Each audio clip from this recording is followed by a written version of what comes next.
नमस्कार, जय श्री कृष्णा, जय श्री राधे। स्वागत है आप सभी का आपके अपने चैनल कुंडली शास्त्र में। मैं हूं आपका साथी एस्ट्रोलॉजर रतन सिंह। आज मैं आपके लिए लेके आया हूं आने वाले सप्ताह का संपूर्ण राशिफल। जी हां, 8 दिसंबर से 14 दिसंबर के बीच में ग्रहों ने कहां बदली है चाल, किसकी राशि पर क्या प्रभाव पड़ने वाला है, ये संपूर्ण विवरण आज हम देखेंगे। मकर राशि वालों के लिए आने वाले सप्ताह में बहुत सारे परिवर्तन होने वाले हैं। आप लोगों के लिए मंगल जो है, जो 11वें भाव में थे वृश्चिक राशि में, अब वो छोड़ करके 12वें भाव में आ गए हैं। एक तो ये परिवर्तन हुआ है। उच्च के गुरु महाराज जो आपके केंद्र में बैठे हुए थे सप्तम में, अब वो आपके छठे भाव के अंदर चले गए हैं।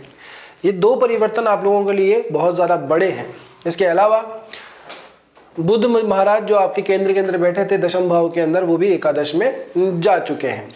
होगा क्या इनसे? देखिए, मंगल और गुरु समसप्तक हैं, तो आप लोगों के एक तो पहली बात तो अपने खर्चों पे, अपने व्यय के ऊपर नियंत्रण बना के अब आप लोगों को रखना है, क्योंकि अब आप लोगों के खर्चे बहुत ज़्यादा होने वाले हैं। खास करके आकस्मिक व्यय आप लोगों के ज़्यादा होंगे।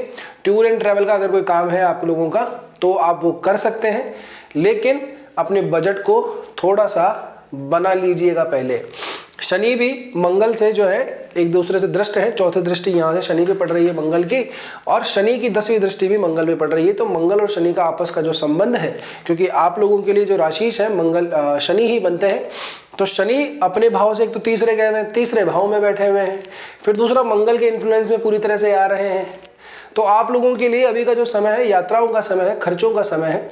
इसमें एक चीज़ और है कि जब सूर्य मंगल बुध इन तीन ग्रहों की जब युति हो जाती है, तब व्यक्ति वैसे भी जो ट्रैवल वगैरह है उसके अंदर काफ़ी ज़्यादा इन्वॉल्व रहता है। तो अगर आपका काम है ट्रैवल से संबंधित का, तो आप लोगों के लिए बहुत बढ़िया है। अदरवाइज अब आप लोगों की यात्राएं जो है होने जा रही हैं, तो हो सकता है कि आप घूमने फिरने में जाएं, लेकिन थोड़ा बजट बना लीजिएगा, क्योंकि आकस्मिक व्यय आप लोगों के होने वाले हैं। गुरु आपके छठे भाव के अंदर जा रहे हैं।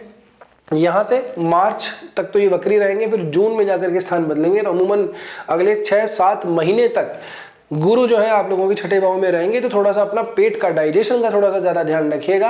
अगर आप जो लोग जो है जिनको थोड़े डाइजेशन की थोड़ी सी प्रॉब्लम रहती है, कॉन्स्टिपेशन वगैरह रहता है, उन लोगों के लिए थोड़ी ज़्यादा तकलीफ हो सकती है। मकर राशि वालों को वैसे भी थोड़ी सी प्रॉब्लम इस तरह की रहती है। तो आप लोगों के लिए तो ये क्या, पेट अपना थोड़ा सा संभाल लीजिएगा। खाना वगैरह जो खाएं तो इनडाइजेस्ट बिल्कुल मत खाइएगा, नहीं तो थोड़ी सी प्रॉब्लम हो सकती है। फूड पॉइजनिंग भी आप लोगों को दिखाई दे रही है, तो खाने वगैरह का थोड़ा सा ध्यान रखिएगा। शुक्र बुध के साथ में सूर्य यहाँ पे बैठे हुए हैं। सूर्य आप लोगों के लिए अष्टम भाव के मालिक बनते हैं। शुक्र बुध की युति तो लाभदायी है। 11वें भाव के अंदर जितने ज्यादा ग्रह बैठे उतना ही अच्छा माना जाता है। 11वां भाव जो है लाभ का भाव है, तो आपको लाभ तो मिल जाएगा, प्रॉफिट तो आप लोगों को मिलेगा। काम में आपकी उन्नति भी दिखाई दे रही है, क्योंकि आप लोगों के नवमेश और दशमेश जो है ये जैसे एक से एक ऐसे युति बना के बैठे हैं 11वें भाव के अंदर। तो ये तो एक तरीके से योग कारक स्थिति आप लोगों के लिए बनी हुई है। तो यहाँ तो काम के अंदर तो उन्नति है। अगर कोई ग्रोथ आप चाह रहे थे, अगर आप चाह रहे हैं कि स्विच करना किसी दूसरी कंपनी के अंदर या दूसरी जॉब के अंदर ट्राई करना, तो बहुत बढ़िया समय है। 20 दिसंबर तक शुक्र यहाँ पे रहेंगे, फिर आगे चले जाएंगे। तो 20 दिसंबर तक जो है आप लोगों के पास में जॉब स्विच करने का सही टाइम है। आप चाहे तो अपनी कंपनी को बदल सकते हैं। ग्रोथ का ये समय है। एक्चुअली आप लोगों को भाग्य भी साथ देगा, क्योंकि भाग्येश और दशमेश जो है युति बना के बैठे हैं लाभ भाव के अंदर। तो किस्मत भी आप लोगों के साथ में देगी, साथ ही आपका काम भी बढ़ेगा, काम के अंदर ग्रोथ भी होगी।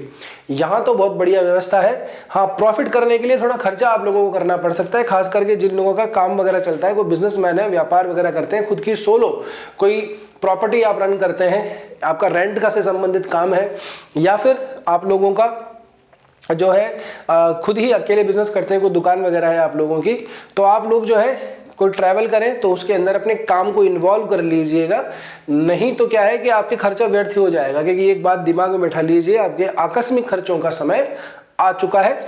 तो हो सकता है कि आप लोगों के लिए कोई आकस्मिक खर्चा आ जाए, तो अच्छी बात यह है कि उस खर्चे को आप अपने काम के लिए डाइवर्ट कर दीजिए, और आपका काम भी हो जाएगा, व्यापार में भी वृद्धि होगी, और जो ग्रह हमको दर्शा रहा है वो भी फलित हो जाएगा।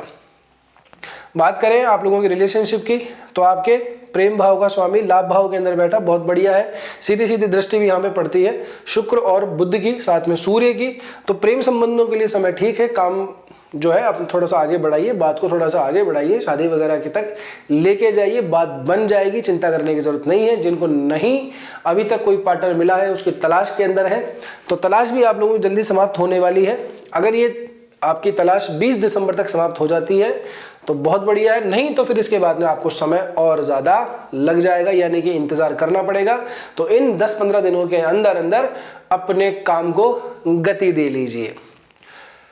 बात करें आप लोगों के लिए किसी अच्छी सी रेमेडी की, तो रेमेडी तो आप लोगों के लिए ये है कि जो पहले बताया था वही है। नए दर्शक सुन लीजिए, सर्दियों का समय चल रहा है, काले या नीले कंबल आप जो हैं गरीबों को दान कर दीजिए। शनि मंदिर के बाहर जो बैगर्स रहते हैं, जो भिखारी वगैरह रहते हैं, उन लोगों को आप कंबल वगैरह दान कीजिए, जितने हो सकते हैं उतने कीजिए। तो 1 कर सकते हैं तो 1, 10 कर सकते हैं तो 10, सब कुछ आपकी पॉकेट के ऊपर निर्भर करता है। इसमें कोई भी हमको संख्या निर्धारित नहीं करनी है कि 7 करना है, 11 करना है, 21 करना है। जितना भी आपको पॉकेट आपके अलाउ करे उतना आप दान कर सकते हैं। जो स्टूडेंट्स वगैरह हैं, कॉम्पिटिटिव एग्जाम्स की हमारी तैयारी करने वाले जो बच्चे हैं, उन लोगों के लिए जो समय है थोड़ा सा कठिन है। अभी गुरु यहाँ पे बैठे हुए हैं, गुरु के लिए छठा भाव इतना अच्छा कारगर नहीं माना जाता, तो थोड़ी तकलीफ ही देता है, पढ़ाई लिखाई में थोड़ी डिस्टर्बेंस आप लोगों को दे सकता है। अगर आपकी कुंडली मेन चार्ट के अंदर गुरु अगर बली है तो इस समय आप लोगों को कर्जा वगैरह लेने से थोड़ा सा बचना चाहिए, नहीं तो आप लोग क्या है कि एक गलत साइकिल के अंदर फंस सकते हैं। तो अपने काम से संबंधित कोई कर्जे वगैरह की स्थिति बन नहीं रही है इतनी ज़्यादा, तो व्यर्थ के खर्चों के लिए, specially tour train travel plan करने के लिए अगर आपको कर्जा लेना पड़े तो ऐसे ट्रैवल को कैंसिल कर दीजिए, ठीक है ना। बाकी अमूमन जो है स्थिति ठीक है, व्यापार काम धंधे के हिसाब से ठीक है। और अगर आप फॉरेन के अंदर सेटल होना चाहते हैं या वीज़ा वगैरह क्लियर नहीं हुआ आप लोगों का, तो अभी अप्लाई कीजिए, ये समय उसके लिए भी बढ़िया रहेगा। उम्मीद करता हूँ आप लोगों को ये वीडियो पसंद आया होगा। अगर वीडियो पसंद आया है तो लाइक कीजिए, शेयर कीजिए और सब्सक्राइब कीजिए हमारे चैनल को। आपकी कुंडली में ग्रह कहाँ पे बैठे हुए हैं, किस ग्रह की दशा चल रही है, किस ग्रह की महादशा चल रही है, किसका अंतर है, किसका प्रत्यंतर है, कौन सा ग्रह कारक है, कौन सा ग्रह मारक है, ये सभी चीजें देखने के बाद ही हम किसी कुंडली के ठीक विश्लेषण पर पहुंच सकते हैं। तो अगर आप अपनी कुंडली का विश्लेषण करवाना चाहते हैं तो नीचे दिए गए नंबरों पर मैसेज कर सकते हैं या फिर हमारी वेबसाइट के ऊपर जाकर भी अपॉइंटमेंट अपना फिक्स कर सकते हैं। ये अपॉइंटमेंट पेड रहने वाला है। तो मिलते हैं अगले वीडियो में, तब तक के लिए स्वस्थ रहिए, मस्त रहिए, अपने और अपनों का ध्यान रखिए। जय श्री कृष्णा।